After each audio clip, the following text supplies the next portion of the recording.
Tingnan mo nga naman, mukhang hindi lang kami ang may nais na paslangin ka, Hiram. Hindi! Hindi! Wag!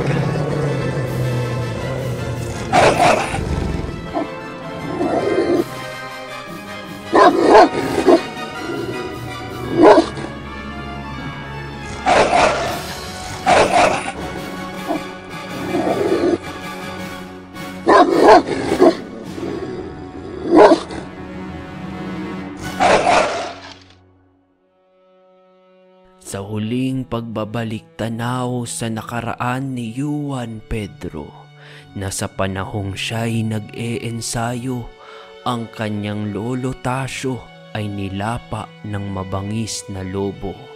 Sa gitna ng pighati, ito'y kanyang inilibing pagkatapos mamatay nito. At dahil sa kanyang galit, ang pagbasbas ng diwata ng lupa ay kamuntika ng maborilyaso dahil sa udyok ng mapanlinlang na nuno. Ngunit ang desisyon ni Juan ay muling nagbago at tinanggap ang basbas nito. Dahil sa likod ng pagtanggap ng tungkulin ay ang nais na ang lobo ay patayin. At habang naghihinagpis si Juan, ang lobo ay nasa harapan ng kanyang tahanan, kasamang muli ang nunong mapanlinlang. At bakit ka naririto, lobo? Hindi ba tapos na ang misyon mo? Wala nang atraso sa'yo ang hirang, kaya makakaalis ka na at hayaan mo na siyang mabuhay. Dahil ang mamuhay ng mag-isa sa kalungkutan ay mas mapait na parusa kaysa kamatayan. Teka! Hindi ako ang kalaban mo! Anong nangyayari sa'yo, lobo?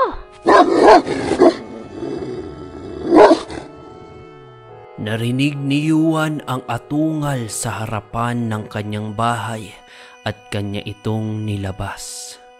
Nadatnan niya ang lobong pumatay sa kanyang lolo. Hindi ko nakasama ang aking ina. Ngayon, wala pang 1 taon, wala na ang aking lolo. Hindi man lamang tumagal, ni hindi niya ako makikitang makipaglaban sa mga aswang. Hindi ko rin maririnig ang kanyang tinig na magsasabing pinagmamalaki niya ako. Lahat ng yan ay dahil sa inyo. Pagbabayaran ninyo ang lahat ng to. Lumitaw ang nuno sa likod ni Juan. Ganyan nga, hirang. Walang kasing pait ang buhay, hindi ba? Kinuha nila ang lahat sa iyo. Wala ka ng tanging makakasama, kundi ako. Kaya maaari mo nang simulan ang iyong paghihiganti sa pagpaslang sa lobong iyan. Ano pang hinihintay mo? Nagpadala sa galit at puot si Juan sa udyok ng nunong mapanlinlang at kanyang sinugod ang lobong nakatayo sa kanyang harapan at sinubukang palabasin ang biyaya ng diwata upang gamitin ito sa kanyang paghihiganti. Ngunit sa kadahilanang ang puso nito'y nababalot ng galit at puot, hindi ito lumabas. Kaya sa matinding paghihinagpis, dinukot niya ang kanyang punyal at kanyang pinagsasaksak ang lobo. Ngunit sa hindi malamang dahilan, ang lobo ay nakatayo lamang at ang pagsaksak ni Juan ay kanyang hinayaan. Kaya napahinto si Juan, nagtaka at ito'y sumigaw.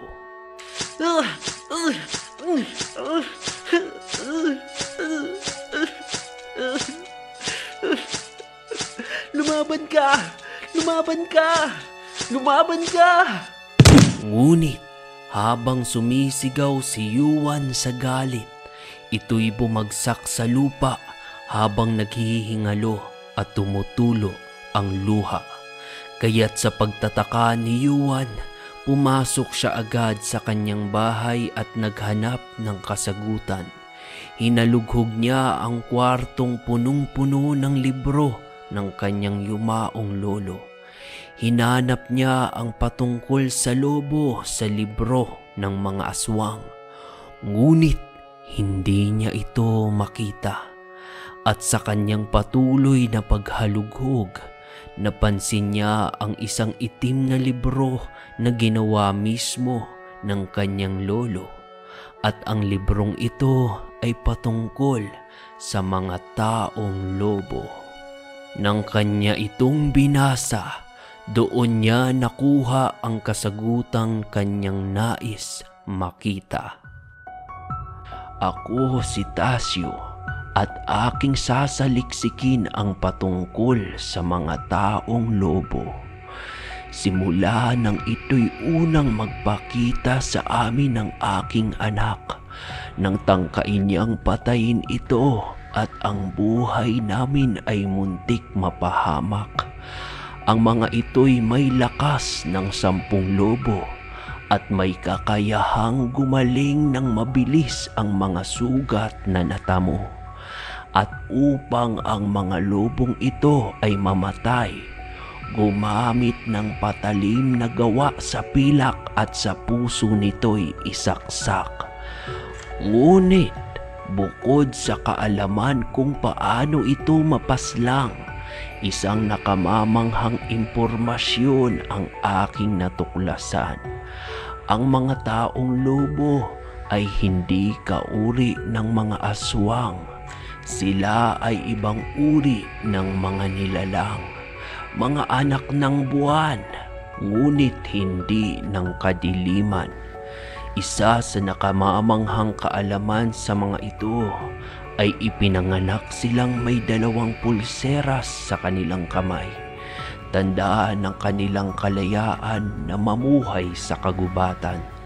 Ngunit kung ang isa sa pulseras nito ay makuha ng isang nilalang at suotin, ang taong lobong may-ari nito ay kanya nang alipin.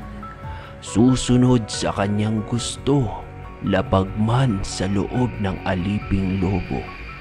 Kung ito naman ay isang lalaki at naging alipin na mayroong pamilya, ang asawa at mga anak nito'y sa pagiging alipin ay kanya ring makakasama. Kung anong iutos ng nilalang na sa pulseras ng lobo ay may hawak, kahit na ang mga ito'y mapapahamak, ay ipapasa sa kanilang mga anak. Upang kung sakaling sa misyon ang mga supling ay mamatay, ang mag-asawang lobo ay mananatiling buhay upang muling manganak ng mga panibagong lobo na susunod sa anumang ipag-uutos na parang mga alay.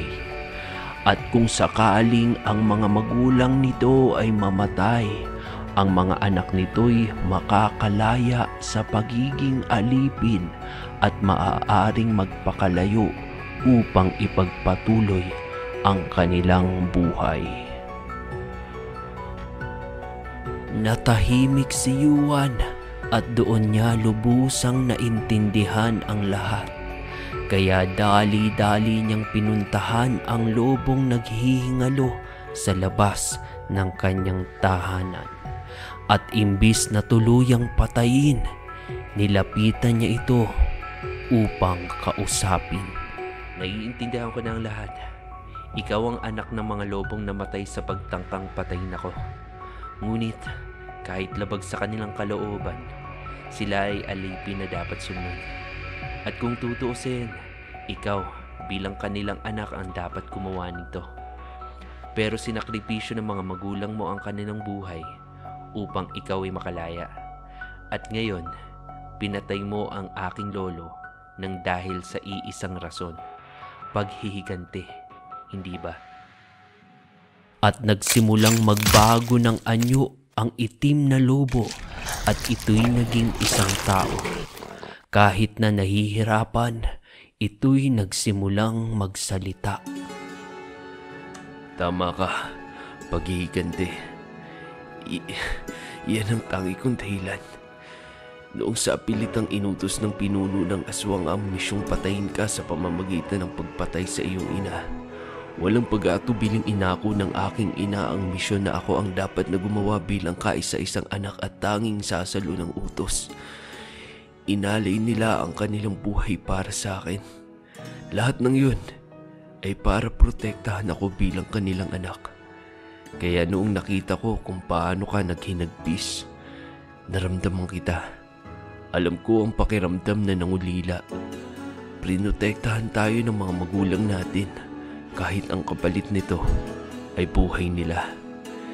Nagpakain ako sa aking galit at puot, kaya nagawa akong paslangin ng iyong lolo.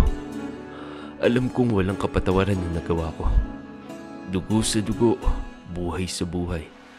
Wala na rin namang saysay ang aking buhay. Alam kong hindi mo ako mapapatawad. Kaya patayin mo na ako dahil alam kong yan ang ninanais mo. Noong pinatay mo ang aking lolo, gumaan ba ang pakiramdam mo? Ang totoo, hindi. Lalong bumigat. Ang akala ko ay matatahimik ang aking kalooban pero lalo akong nalubog sa kalungkutan.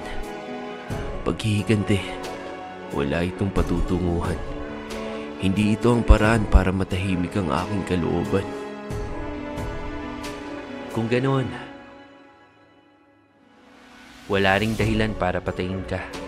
Maraming salamat at narinig ko sa iyo ang mga yan.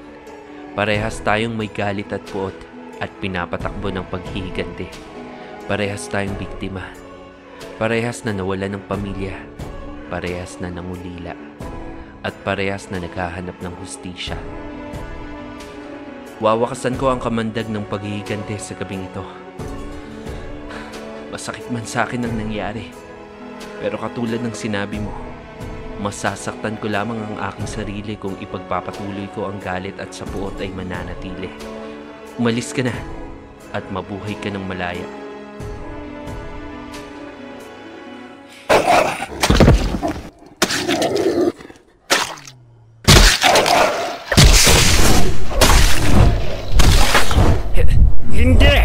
Hindi maaari.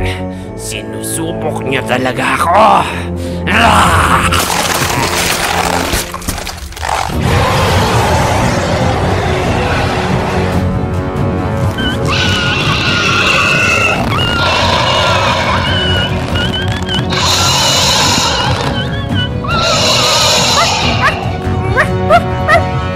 Bitawan mo siya! Tama na!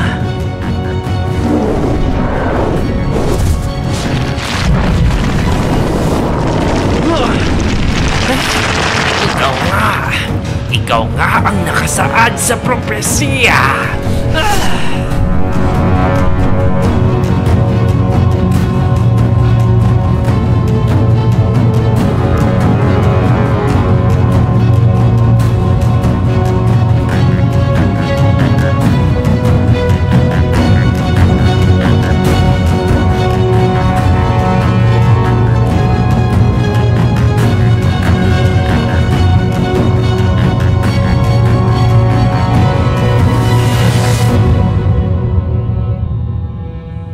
Teka, simula nang namulat ako, nagkamuang ako bilang alipin ng mga aswang na walang puso.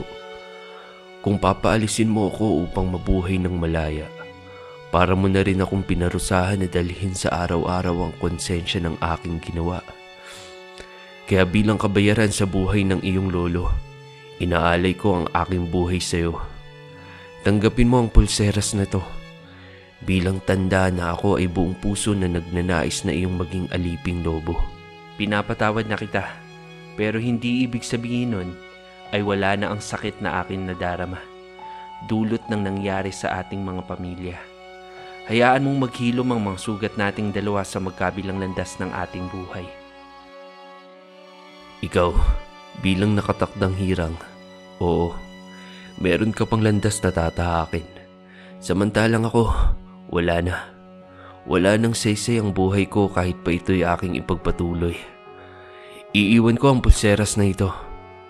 Kahit hindi mo ako tanggapin, ituturing ko ang aking sarili bilang iyong alipin. Babantayan kita sa malayo.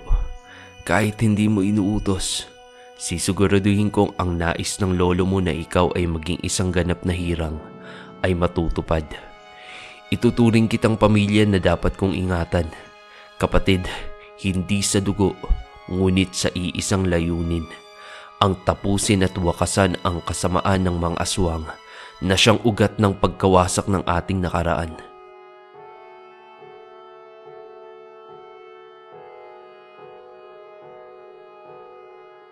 Anong nangyari sa pangako mo, ha? Hindi ba sinabi mo sa akin na babantayan mo ako sa malayo? Bakit kailangan mong magpakita? Tignan mo ang nangyari sa'yo. Pasensya na, nakikita kong nahihirapan ka eh. Hindi ko kayang mawala ang natatanging miyembro ng pamilya na meron ako ngayon. Yun nga eh. Yun ang dahilan kung bakit hindi kita pinapalapit. Ayokong pati ikaw ay mawala. Lahat ng nagtangkang protektahan ako ay nawawala. Hindi maaaring pati ikaw. Tulong! Tulungan niyo po kami! Yung bata, tulungan natin. Bata, dadalhin ka namin sa ospital. Salamat po. Konting sakit lang naman po ng baywang ko sa pagkakatalsik pati si Bantay. Pero salamat po kung ihahatid po ninyo ako sa malapit na ospital. Halika na, bubuhatin kita. Pero bago po ang lahat, pwede ko po bang malaman ang pangalan nyo? Huwag po kayong mag-alala. Hindi ko po sasabihin kahit kanino. Ako si Juan Pedro. Tawagin mo na lang akong Kuya Juan. Kayo po, ano pong pangalan nyo? Ako? Lobo, alam kong naririnig mo ako at nandyan ka lang sa paligid katulad ng ipinangako mo sa akin. Lumabas ka. Bakit? Anong maipaglilingkod ko sa'yo? Hindi kita bibiguin, amo, bossing. Sisiguraduhin kong magiging isa akong matapat na alipin hanggang sa huling hininga ng aking buhay. May pakiusap lang ako sa'yo. Ituring mo ako hindi bilang amo na mag-uutos sa'yo, kundi bilang isang kapatid na makakasama mo. Tayo na lamang ang natira sa ating pamilya at ayoko maramdaman mo ang nararamdaman ko na sa buhay ay nag-iisa. Alang-alang sa ating mga minamahal na sa kapayapaan ay matagal nang nakahimlay, ipakita natin sa kanila na tayo ay mamumuhay ng matagumpay. Makakaasa ka, kapatid ko. Yuan, aking kapatid. Ikaw, anong pangalan mo? Ako? Wala akong pangalan. Walang nagbigay sa akin ng pangalan.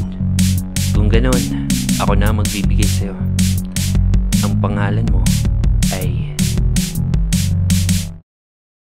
Jake Wolf. Ako ang kapatid ng Kuya Yuan mo. Ang kanyang mata at pang-amoy sa malayo. Ang kanyang kaagapay laban sa angkan ng mga aswang. So, ano ng plano? plano. Sinira mo nga plano ko eh. Sorry na. Di ko naman kasi alam na parte ng plano mo yung pagpapabugbog sa kanila eh. Ngayong alam na nila na may kasama akong lobo, mas magiging maingat sila sa akin. At delikado kung pati ikaw ay mamamatyagan nila. Pagdating sa ospital, dating gawi, ikaw ang magiging mata ko sa malayo. Huwag ka nang lalapit sa akin upang tulungan ako sa laban ha. Kundi sa akin ka talaga matatamaan. Sorry na nga eh. Ang nakita lang nila ay ang anyo mo bilang lobo. Hindi pa nila alam ang itsura mo bilang tao. Magagamit pa natin yon para sila ay mahuli. Ang ahas, kapag pinutulan mo ng ulo, mawawala ng silbi ang katawan nito. Kaya kailangan nating malaman kung sino ang kanilang pinuno at puntiryahin ito upang ang plano ng angka nila na buksan ng lugusan upang makatawid ang mas maraming aswang ay maborilyaso at gumuho.